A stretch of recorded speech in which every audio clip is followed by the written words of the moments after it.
नमस्कार मित्रांनो, आमच्या चॅनलवर नवीन असाल तर चॅनलला नक्की सबस्क्राईब करा, म्हणजे तुम्हाला मालिकेचे नवनवीन एपिसोड सर्वात अगोदर पाहायला मिळतील. तर तुला शिकवीन चांगलाच धडा या मालिकेमध्ये काय घडलं.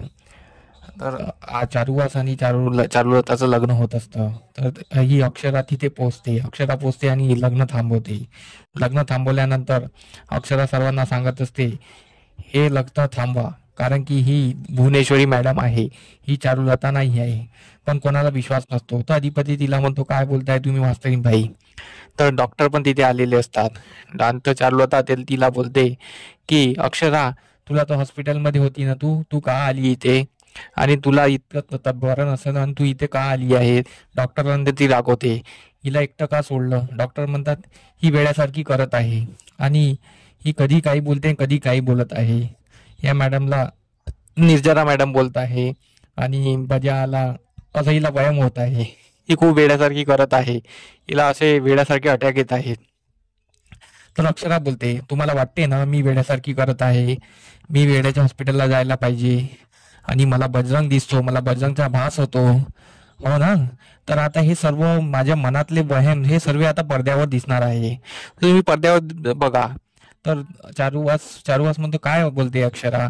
अधिपती बोलतो, काय बोलताय मॅडम तुम्ही, तुमच्या मनातले वहम काय पडद्यावर दाखवणार. तर इकडे शिवानी ते प्रोजेक्टर चालू करते. प्रोजेक्टरवर बजा अक्षराशी बोलताना दिसत आहे. बजा सर्व कबूल करत आहे की त्याने कसं अक्षराला वेड्या करण्यासाठी ठरवलं आणि कोण तिची साथ दिली आणि त्याने का असं केलं, तो का हॉस्पिटलमध्ये आला आणि त्यात तिला कसं वेडं ठरवून राहिला तो, ते सर्व बोलत असतो. हे अधिपती बघतो. अधिपतीला खूप पस्तावासारखं वाटत असतं की मास्तरीन बाईला मी विश्वास ठेवला नाही, मास्तरीन बाई जे बोलत होती ते खरं होतं. तर अधिपतीला कसं बसं वाटत असतं. इकडे चारुलता शॉक होऊन जाते, म्हणजे ती भुवनेश्वरी असते. इकडे सर्व डॉक्टर शॉक होऊन जातात आणि चारुवास तर खूपच शॉक होऊन जातात.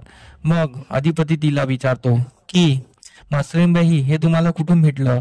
तर अक्षरा बोलते, हे मी सर्व मॅनेज केलं होतं आणि शिवानी ताईंची साथ घेतली होती आणि ह्या बजाने सर्व कबूल केलेलं आहे, मी जे बोलत होती ते खरं आहे. आणि अधिपती विचारतो, मग हे कोणी घडवून आणलं. तर अक्षरा बोलते, हे भुवनेश्वरी मॅडमनी घडवून आणलं. अधिपती विश्वास करायला तयार नसतो. मग अक्षरा स्टेजवर जाते आणि स्टेजवर गेल्यानंतर ती म्हणते, तुम्ही भुवनेश्वरी आहे, तुम्ही हे कबूल करा. तर ती बोलते, मी कशी कबूल करणार. तर अक्षरा बोलते, एक काम करा, तुम्ही भुवनेश्वरी नाही ना, तर तुम्ही अधिपतींच्या डोक्यावर हात ठेवा आणि सांगा की मी भुवनेश्वरी नाही. पण चारुलता ही नाही म्हणते, मी हात ठेवणार नाही. तर चारुवास म्हणतो की चारुलता, तू नाही ना भुवनेश्वरी, एकदा हात ठेवून शपथ घेऊन सांगून दे ना, म्हणजे आपण लग्न करायला मोकळं होऊन जातो. तर ही भुवनेश्वरी काही हात ठेवायला तयार नसते. तर मग ती अक्षरा तिला शपथ घालते. मग भुवनेश्वरी त्याच्या डोक्यावर हात ठेवते. भुवनेश्वरी काही बोलताच हात खाली करून घेते. अक्षरा बोलते, तुम्ही हात ठेवून शपथ घ्या, आज जे काही आहे ते पूर्ण झालंच पाहिजे. तर मग भुवनेश्वरी बोलते, हो हो, मी भुवनेश्वरी आहे, मीच केलं हे सर्व. तर चारुवासला जुने दिवस आठवतात की भुवनेश्वरी आपल्या घरात शिरली कशी आणि ती आपल्यासोबत कशी वागली, तिने कसे वेळोवेळी रंग बदलले, तर तो त्याला सर्व आठवते. मग चारुवास तिला बोलतो, भुवनेश्वरी, तू मला फसवून परत माझ्यासोबत लग्न करायचा प्रयत्न केला, पण मी हे तुला सफल होऊ देणार नाही, कारण की आपलं आता लग्न झालेलं नाही आहे. तर भुवनेश्वरी बोलते, अहो लग्न तर अर्ध झालंच आहे, तुम्हाला आठवत नाहीये का, तुम्ही फक्त मंगळसूत्र घालायचे राहिले आहे. तर चारुवास म्हणतो, मंगळसूत्र नाही घातला ना आणि मी हे लग्न मानत नाही, आणि या लोकांसमोर झालं असलं तरी मी मंगळसूत्र घातलेलं नाही कधी घालणार. भुवनेश्वरी बोलते, हे सर्व एवढं लग्न पर्यंत पोहोचलं तर याने या अक्षरांनी येऊन इथे घोळ घातला, नाही तर आज लग्न झालेलं असतं. भुवनेश्वरी सर्व कृत्य सांगत असते, तिने का केलं, कसं केलं, तर सर्व हे ऐकत असतं. अधिपतीच्या डोळ्यात पाणी येऊन गेलेलं असते. अधिपतीला काही कळत नाही की तो विचार करतो की मी आईसाहेबाला ओळखू शकलो नाही, पण अक्षराबाईने सर्व ओळखून घेतलं, मास्तरीनबाईने सर्व ओळखून घेतलं, पण यांनी ओळखलेलं नाही आणि मी ओळखू शकलो नाही आईसाहेब घरात असून सुद्धा. त्याला त्याचा पस्तावा वाटत असतो. अधिपतीच्या डोळ्यात अश्रू येत असतात. तर अक्षरा बोलते, अधिपती रडू नका, या बाईसाठी रडू नका, या बाईने जे कृत्य केलंय, मला वेडा करण्याचं ठरवलं होतं, तुम्ही या बाईसाठी रडू नका. तो तिला शांत बस बोलतो. तर अधिपती रडणं काही थांबत नाही. अधिपती विचारात पडलेला असतो. तर सर्वांना त्रास झालेला असतो. तर चारुवास भुवनेश्वरीला म्हणते, तू इंग्लिश कशी शिकली?" तर भुवनेश्वरी बोलते की "अहो, माझ्याजवळ अक्कल आहे. मी अक्कल ठरवली ना तर मी काही करू शकते. मी तुम्हाला तुम्हाला करून दाखवलं ना, मी तुमची बायकोही बनू शकते.